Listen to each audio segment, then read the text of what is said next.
Welcome to Preeminence Rising Live on Wednesday. It's time for the Preeminence Posse Powwow. And my guests today are always my contributing editors, executive editors, my gorgeous posse in the House of Preeminence magazine, dubbed the Vogue of Feminine High Performance. It's the most stunning magazine for feminine changemakers, women uprisers, activists, and all of those women who really, really want to make a difference in the world, but also want to live their highest life as well. Every Wednesday, we come on and we do a posse powwow and we talk about a topic that should be really dear to your hearts. We pick really important topics that will shift you forward. So stay on. This is going to be short, sweet, very powerful. Our current issue of House of Preeminence, and I'm going to give you the link in a little bit, is all about a call to wildness, the return to what really matters. So we don't need to be reminded of what kind of global context we are endeavoring to stay sane in at the moment, let alone thrive and continue our great work in the world and our businesses and our families and our purposes and our missions and our bodies and everything that we're juggling. So the theme of Let's Get Wild is really to touch that wild feminine nature. Now, I would love to know in the chat under where you find this video, this replay, or live on Facebook, on YouTube, if you are yearning, if you have yearned to share your voice more authentically, to be turning up as you, to have more impact, to feel more powerful, to go wild because everything's so crazy. So we're going to be talking about that today and giving you some insights, some tips, some inspiration, some motivation, some grounding in doing just that. So joining me today is Gina Lazenby, and she is a transformational leader, and she is an expert on Feng Shui, which is very, very tapped into everything that is natural living and survival skills and energy skills. And she's a best-selling author. She's an incredible expert on the healthy home and everything to do with the healthy home.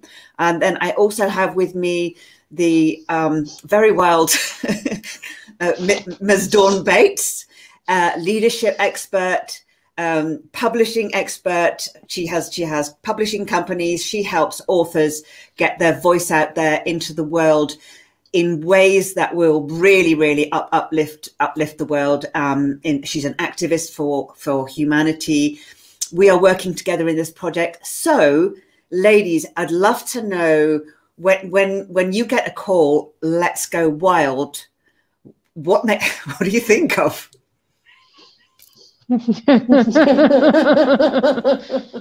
Okay, I've got some feedback. I don't know if you guys have got that as well. No, you're good. Okay, I'll just let my brain cells go wild with the feedback then. No, when I feel here like let's go wild, for me, it's that essence of being in tune with your sovereignty, with that child that just wants to go and play. And in a recent email to my inner circle, to my audience, I said that when I received the news of the top 6 universities in the UK wanting the first books in the Sacral series, I was like a starfish doing the Zumba whilst being electrified, and it's that freedom, like that excitement, and like just knowing that it doesn't matter what's going on around you, as long as you stay true to yourself, that you can be whoever you want to be, and no one has got control over you, and no one has the right to tell you who to be or how to be, and staying true to that. And some people go, oh, but you're so strong, it's okay for you, you can do it. It's like, no, it's not because I'm strong. It's because I honor who I am. And if that is deemed as wild for others, I want to be wild every day. Well, I feel I'm a very conservative and staid compared to your lifestyle. But I do feel that for a lot of my life, I've done both things. I've followed the line, and I've created something new. I've kind of done both. I don't know how I've managed it, but I think when I was able to arrange my life so I could answer a call within me and do what I needed to do, and cast aside things that I felt I ought to do. I can remember for quite a period of time, probably 10 years, it came round to February the 1st, and I just needed to get out of the UK. I used to fly to Sydney, and I didn't really know what I was going to do. But I knew, because I was listening more inside, that that's what I had to do. And it was radical, really, to go and spend 2 months in Sydney and not have a plan. I didn't have a plan. I didn't always know where I was going to stay. And I didn't move from one place to the next each night. You know, with Airbnb and home exchange and all sorts of things, you can find places. It's literally about, I was following the breadcrumbs. And I knew that that time in my life, that was the right thing. And then about 5 or 6 years ago, that phase came to an end. And what I've been doing in the last 5 or 6 years is put deep roots in and embedding myself in a new place. And then, of course, the last couple of years, no travel at all. But it was really looking within and listening and doing what I wanted to do, rather than answering an external call that wasn't really about what I needed, if you know what I mean. So it was answering the call within.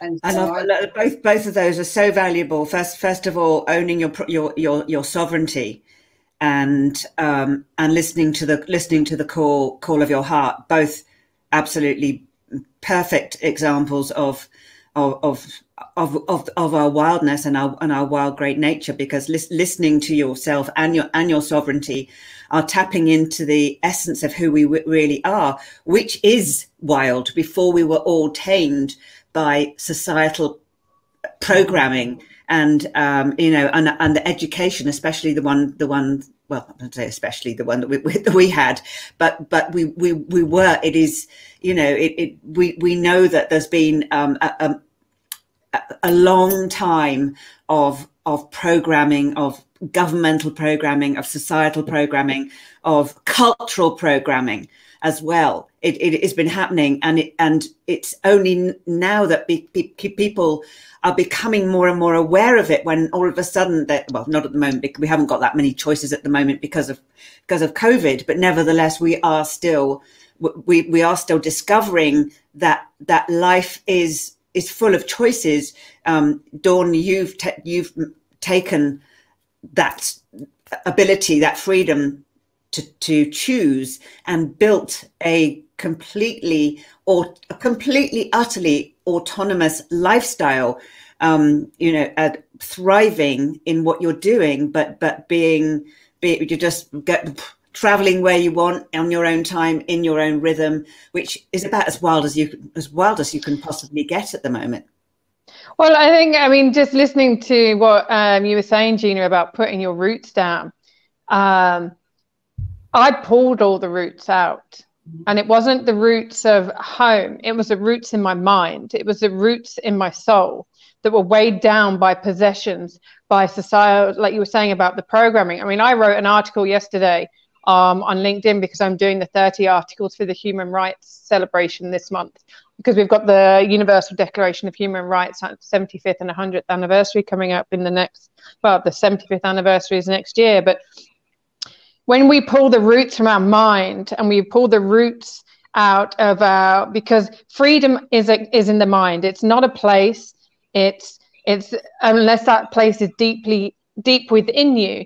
Now, I never know where I'm going. When I came here to this location, I was sat on the beach, and the lady said to me, she goes, "Where are you going next?" I went, "I have no idea." She goes, "What?" I was like, "I don't know where I'm going. I never know where I'm going." Even when I sail across oceans, when I sailed across the Atlantic for 3 months, I arrived in Chile in the Punta Arenas, and I got off the boat, and I was like, right, it's time to go find a cafe and see what feels right. Walked around the corner, and there was this beautiful, beautiful hostel. Looked like a Swiss cabin, to be honest with you. And it was right by the marina, right by the ocean.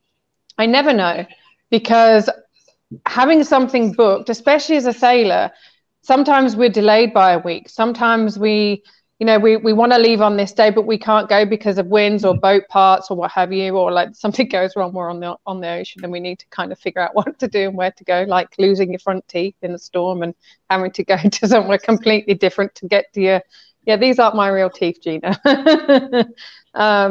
And I've always said to my children, smart people don't follow stupid rules.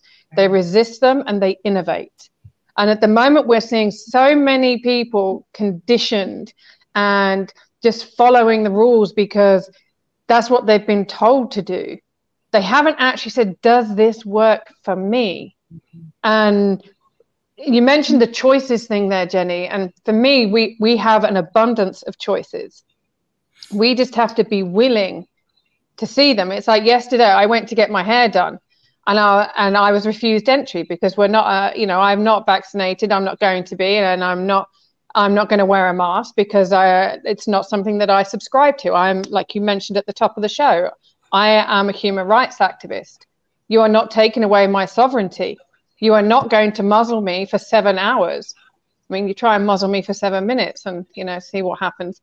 But the thing is, it's like, sitting in that salon, I was like, if you don't want my business, which they really needed my business, but I'm not going to do it. I'm not going to compromise who I am for anybody, not even my children. If all this crazy continues, I may never see my children again in person. But we've all agreed to that. My children don't want it. They've done their own research. We've discussed it. And so I came back to the apartment. Okay, what can I do? I can buy a bottle of hair dye. I've found a freelance stylist who's going to come and finish it off and work his magic. But the thing is, the more we're excluded from the normal society, then we're creating parallel universes. We're creating parallel worlds. We've always done it. And the thing is, the further we get pushed underground, those of us who get pushed underground are the ones that actually come back out on top at the end of it, because we've been forced to create and innovate. We're the ones that have driven commerce over the years. We're the ones that have driven health and beauty. We were burnt at the stake and drowned for being witches and healers. Now, the holistic medicine and holistic lifestyle and beauty products is one of the biggest in the world. But we were all burnt at stakes and drowned in the water. What kind of witchcraft is it that I've just spent 2.5 years traveling through South America nonstop without a mask, without an injection? What kind of witchcraft have I got going on? You've got two beautiful points there. One is uprooting, pulling the roots out in your mind, which is an exquisite way of putting it. And I think so. I mean, really, absolutely beautiful. It's pull the roots out of your mind in order to pull the roots out of your mind to liberate your life. That really is amazing. And the other thing is, you're absolutely right, is that the skills that we need to thrive now, as you said, so justly said, holistic lifestyle skills. We can talk about this a little bit more because I think it's really key. Indeed, herbs and oils and plants and chanting. They're all in here. and chanting and rituals, definitely a few hundred years ago. Dancing naked around fires. So this is really important, because this is what women are longing for, because women have this in them. Women are built for community. They're built for sisterhood. They're built for sharing. They go into the hut at certain times of the month and the cycles and the seasons and celebrate the seasons. Because we're female, we are already tuned into the changes of seasons. Naturally, we feel it deeply, viscerally. How could we not, with our cycles and and the moon and the way that the stars pull on us? So I'm not saying that we feel what's happening more than anybody else, but I would probably think that's actually true. Well, I suppose my witchery is developing in the garden. I've never really been a gardener, but in the last 2 or 3 years, I determined to learn, and I have I realize I've got to be, you know, if not this year, I have got to have more resilience and sustainability around food.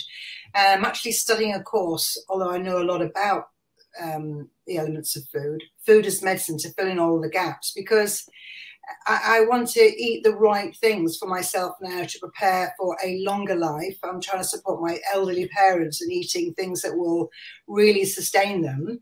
And so I've built what we call a living wall, this huge wooden structure with all these containers. I'm growing, in the winter, I'm trying out plants, but at the top, I've got vegetables growing in there right near my kitchen door.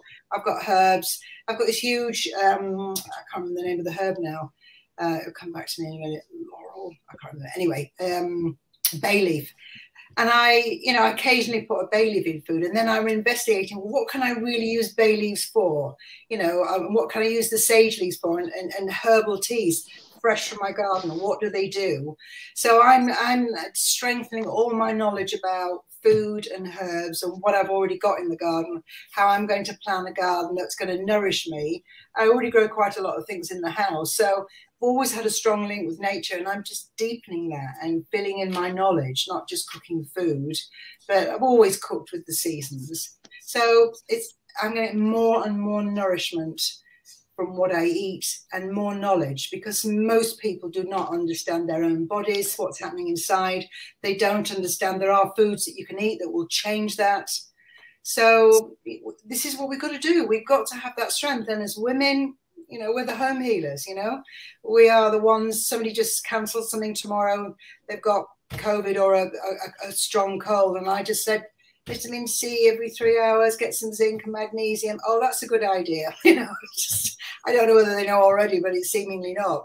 So, you know, we've got to look after ourselves, and that's the shift in the health system. And a lot of it's to do with food and herbs and what we grow. So it's the beginning of a new era, I really feel, of where we look at our gardens in a very different way and get back to being the witches in the garden. Back to the old school on so many levels.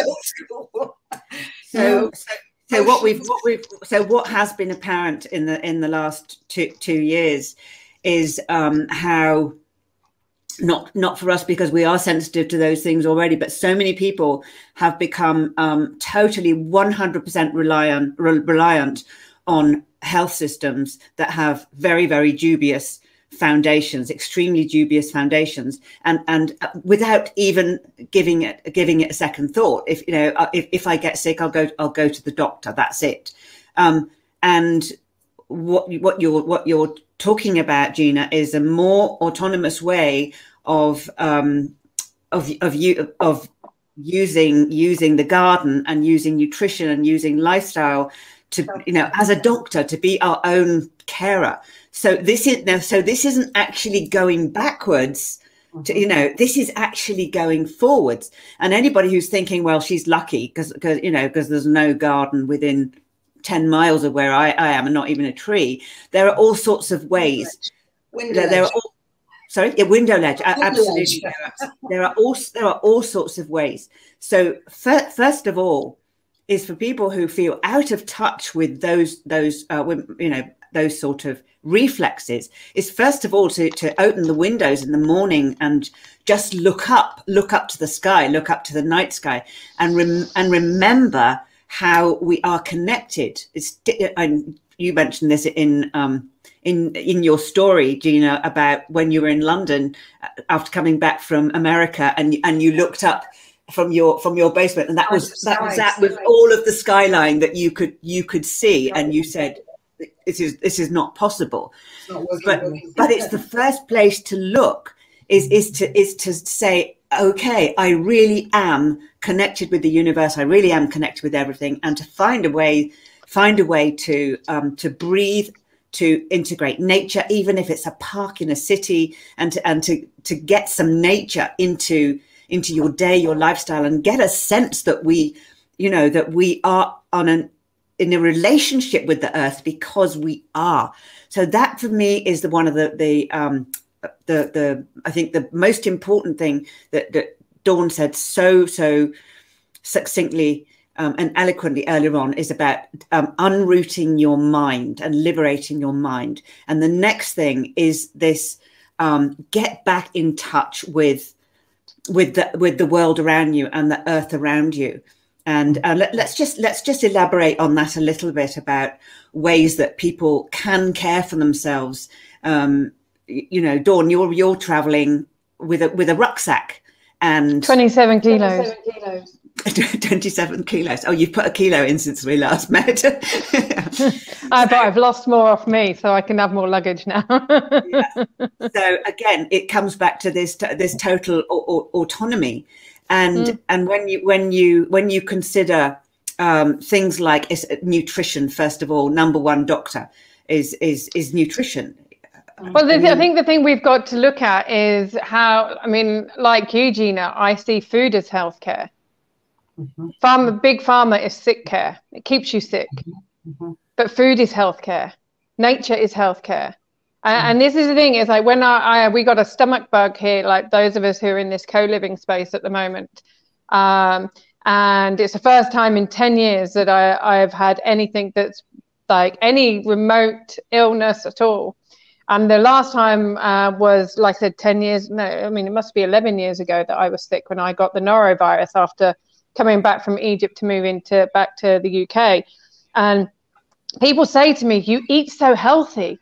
I'm like, no, I don't. I just eat vegetables and fruits and nuts. And if you think I'm eating unhealthy, if you think I'm eating really healthy, by default, you're saying you eat unhealthily. And it's, when we look at, I mean, I lived in Sheffield, which is one of the greenest cities in the UK when I was in the UK.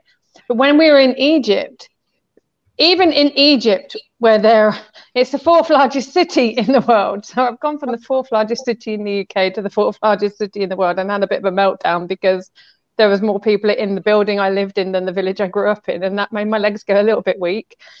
But there is so much we can do. There's community allotments that we can be part of. We can get together. But one of the things that we have to look at is why the councils and the governments are actually over-urbanizing our cities. So we can't grow things. Why is it we choose to have 2 and 3 cars parked in the front of our house instead of having a piece of grass or some pot plants out there that are growing? I mean, I didn't have a garden. I had a backyard in my apartment when I was in Sheffield. I grew herbs, I grew strawberries, I grew tomatoes, chilies. I even grew an avocado, and I kill mint. And if I can grow strawberries and tomatoes and an avocado in England and kill mint at the same time, then anything is possible for anybody. Yeah. Well, we've got to do this. We've got to recognize the power of food, and it's a journey. You know, there's not one book you can open. You just have to be willing to understand that what you eat is going to make your body. It's going to make it one way or the other. Self-care is key. And just, you know, building on what you were saying, Jenny, simplification. Just to simplify, I'm looking around my house and thinking, I've got to throw things out. I've got to simplify. And just one small thing, you know, here we are in November heading up to Christmas, I'm stressed at the thought of all the Christmas presents on. And then somebody in my family had the brilliant idea of Secret Santa. I now have to buy one adult present. It's like, hallelujah, because I don't want to tell everybody to buy, you know, what do I want? There's nothing I need. And if I really need something, I go out and buy it. And so I don't want gifts. I'll make it. Anything, you know. And what's important to us as a family is the time we spend together as a family and cook together. It's the time, it's getting together and all the effort that involves. That's precious. And I'm relieved that we've got the Secret Santa of the one present rather than me scratching around trying to buy things for people, because we don't need those things. I mean, they'll, you know, some people do need things, and I much prefer to buy something that somebody needs rather than just you know, just using. Buy them a hamper of food, because we were talking about wildness, but food is wild.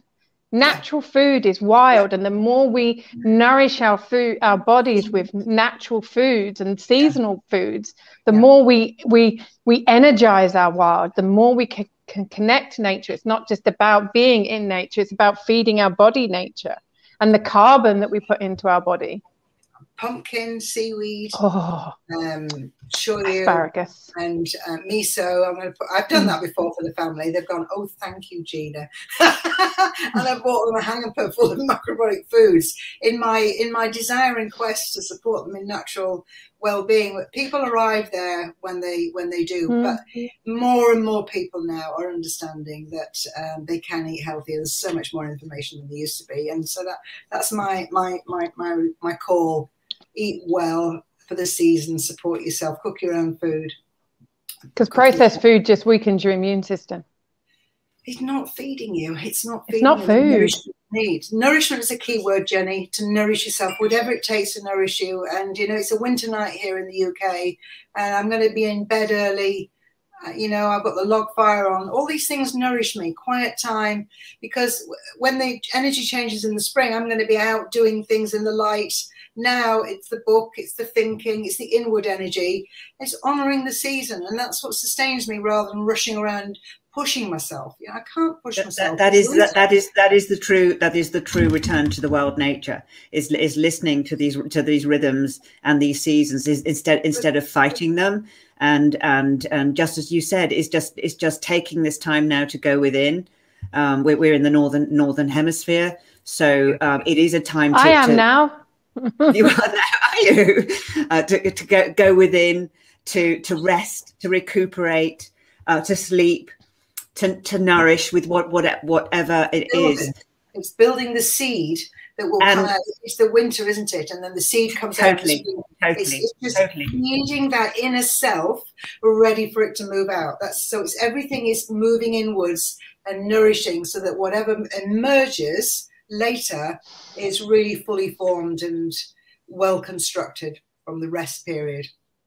And you mentioned some other key points there, Gina, which have also been a blessing of the pandemic. Is actually we've really had to look at what's important to us and actually realize that our families and our communities and our bodies and our planet are more important than anything. So that shift to a simpler life doesn't mean an inferior life. On the contrary, what is it that rich people strive to do is to go and live in the wild.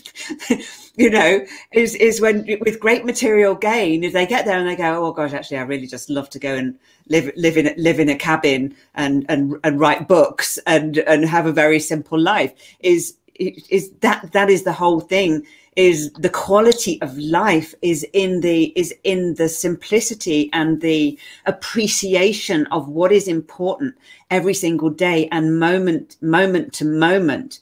So there is this huge shift back to that, and you're absolutely right, Gina. Women are the leaders in that, and they are the leaders of the household. We hold the house. We're the home healers. Yeah. Home healers, and we hold the house. We hold the home, even from thousands of miles away. So even though this might sound like a slightly strange topic, let's get wild. And I'm sure we all, gosh, who wouldn't love a wild party right now? I could do with a wild party. But nevertheless, this is about heeding the call. If you are somebody who wants your greatest life, all of these principles are what will help you more than anything else to build your life. So let's just go around the table once again. What would your best tip be right now, ladies? How can people listen to this call? I think there's a tremendous power in the question. The question is more important than the answer. So, you know, anybody here in this low period of winter, it's a great time to do that. But, you know, wherever you are, it's like go within and ask yourself really nourishing questions. Is this the right thing for me to do? Am I putting my energy into the right place, into the right thing? What's the best way for me to move forward?